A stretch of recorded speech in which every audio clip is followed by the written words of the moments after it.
అరుణాచలంలో అగ్నిలింగం. ఇప్పుడు కంచి అంటే పృథి ఉంది, శ్రీకాళహస్తి అంటే వాయువు తెలుస్తోంది, జంబుకేశ్వరంలో జలలింగం అంటే నీటి దగ్గర శివలింగం దగ్గర నీరు ఊరుతోంది. సరే, చిదంబరంలో ఆకాశలింగం అంటే అంతటా నిండినటువంటి ఆకాశమే అక్కడ ఉన్నది తెలుస్తోంది.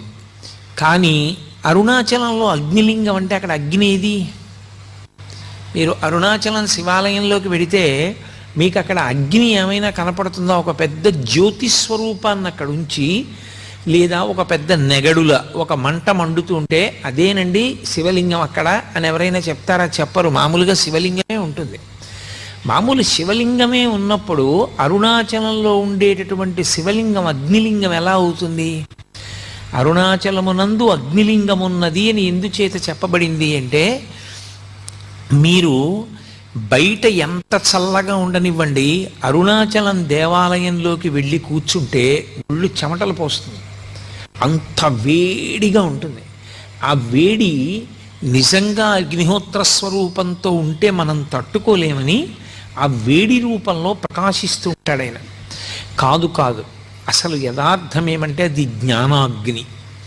ఆ జ్ఞానాగ్ని ఎవరికి కలుగుతుందో వాళ్ళ కర్మలు దగ్ధమవుతాయి. జ్ఞానాగ్ని దగ్ధ కర్మాణం అంటాడు భగవద్గీతలో గీతాచార్యుడు.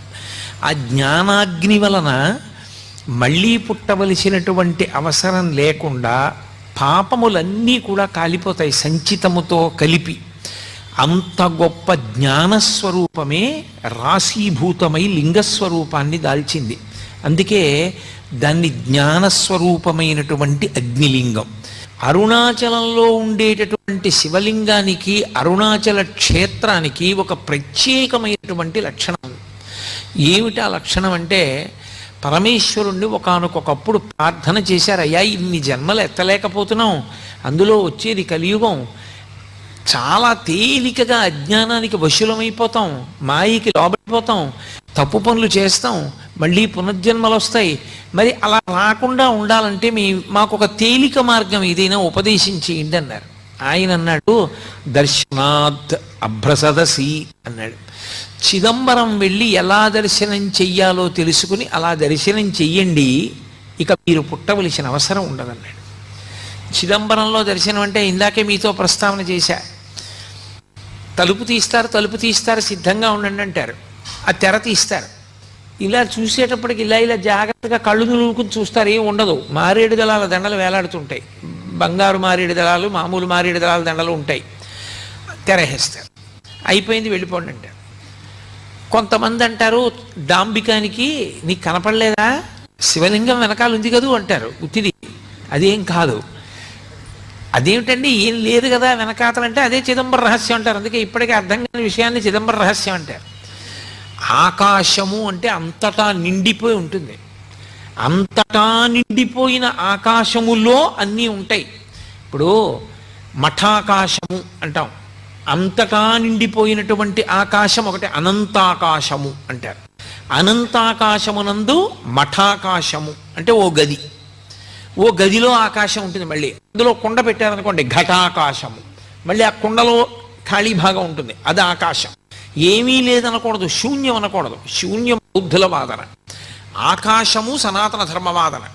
అరుణాచలంలోకి వెళ్ళడానికి ఒకటే, పరమేశ్వర నాకేం తెలియదు, నాకున్నవన్నీ పాపాలే, నిన్ను నమ్ముకుని వస్తున్నాను, నువ్వే నన్ను అరుణాచల ప్రవేశం చేయించు అని అడిగినటువంటి వారికి అరుణాచల ప్రవేశం చేయిస్తారు తప్ప, అహంకృతితో కొంచెం డాంబికంగా బయలుదేరితే అరుణాచలంలోకి వెళ్ళరు అని. జ్ఞాన సంబంధనాయనారంతటి మహానుభావుడు వెళ్ళలేకపోయాడు, దొంగలు కొట్టేశారు. అప్పుడు ఆయన బాధపడితే ఉన్నవన్నీ ఎత్తుకుపోయిన తర్వాత ఈశ్వరుడి మీద పత్తికాలు పాడి పరమ నిరాడంబరంగా వినయంతో ప్రవేశిస్తే అరుణాచల పట్టణంలోకి ప్రవేశించగలిగాడు. అరుణాచలం అంత గొప్ప క్షేత్రం. అసౌ యస్తామ్రౌ అర్ణవుత బుభ్రస్సుమంగళ ఏ చేమాగం వృద్ధ అభితో దిక్షుశ్రితా సహస్రసో వైశాఖం హేడయీమహే అంటుంది రుద్రాధ్యాయం. ఎర్రటి కాంతులు కలిగినటువంటి పరమశివుడు సర్వమంగళ స్వరూపంతో ఉంటాడైన. ఉండి అన్ని ప్రాణులకు కూడా విశేషమైనటువంటి ఉపకారం చేస్తూ ఉంటాడు. అంత గొప్పగా పరమశివుడు వెలిసినటువంటి క్షేత్రం అరుణాచలం.